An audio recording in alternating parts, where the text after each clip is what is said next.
Broncos country, I was wrong, and I couldn't be more happy about it. So I want to take you back here to October 12th, when the Denver Broncos were coming off of a loss to the Kansas City Chiefs 18-9. We were approaching the trade deadline, and I was sitting right here saying that the Denver Broncos should hold a fire sale and basically put up everybody except for Pat Surtain and Javonte Williams, basically up for the trade market. I felt like the Denver Broncos had no sense of direction with this current roster. I felt like Sean Payton needed to bring more and more of his own guys in here. I just felt like there were way too many guys in this building from the previous losing regimes, and the losing culture still had festered in the Denver Broncos locker room. I felt like the only way to get past that was to eliminate all of those players and basically start fresh. Fortunately, the Denver Broncos didn't see it that way. And that's why I'm just a guy sitting here making YouTube videos as opposed to being some GM or something like that. Because I would have completely torn this team down just a month and a half ago. And now here we sit on a 5-game winning streak after beating the Cleveland Browns 29-10 in fairly dominating fashion, especially considering the ref ball we had to deal with.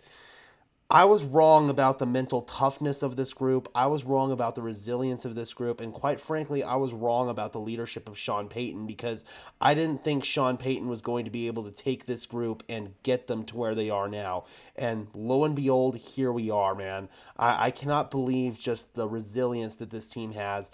They have such a strong belief in each other. We hear guys such as Mike McGlinchey talk about it all the time. These guys go out there and they truly believe they're going to win every single game. It started, of course, with the Green Bay Packers game, and then the following week when we beat Kansas City, that's when we truly knew that this team could compete with anybody.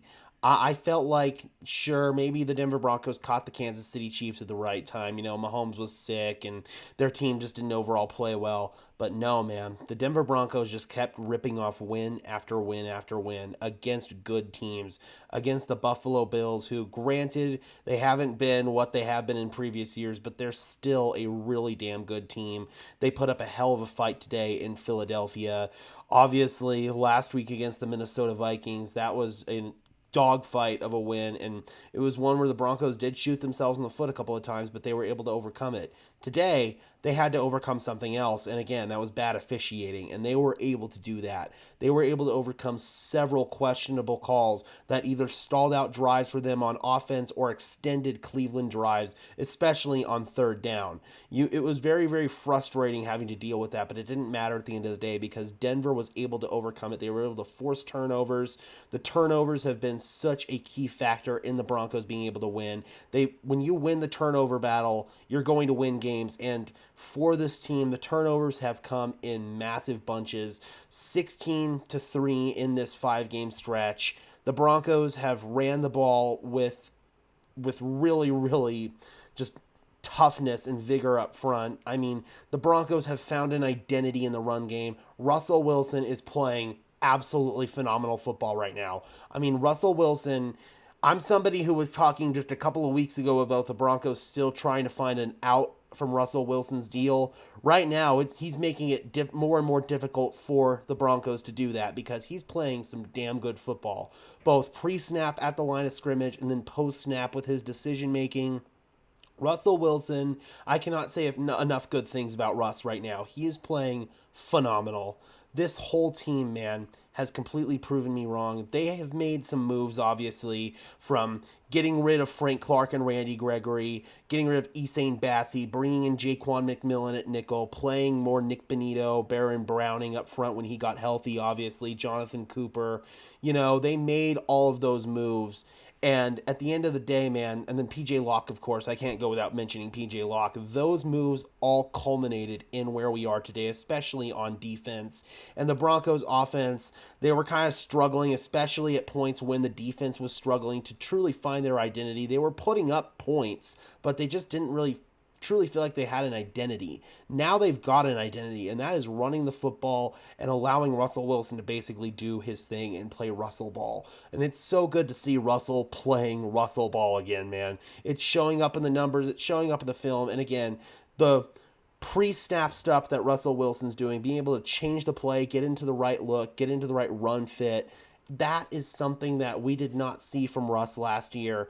And I feel like Nathaniel Hackett was just not willing to give Russ that kind of freedom at the line of scrimmage to basically do almost whatever he wants. Sean Payton clearly trusts Russell Wilson enough to do that. So you can see some of my previous statements earlier about Sean Payton not trusting Russell Wilson. Clearly, he trusts Russell Wilson. Again, that's something else I was wrong about. So I am very glad to be wrong about this Denver Broncos team, where they were a month and a half ago. It is not the same team compared to where they are now. This Denver Broncos team can compete with and beat just about anybody in the NFL. And it's awesome to finally have a Denver Broncos team entering December with a winning record. That this is some of the most fun I've had covering this team in a long damn time, man. And it feels good.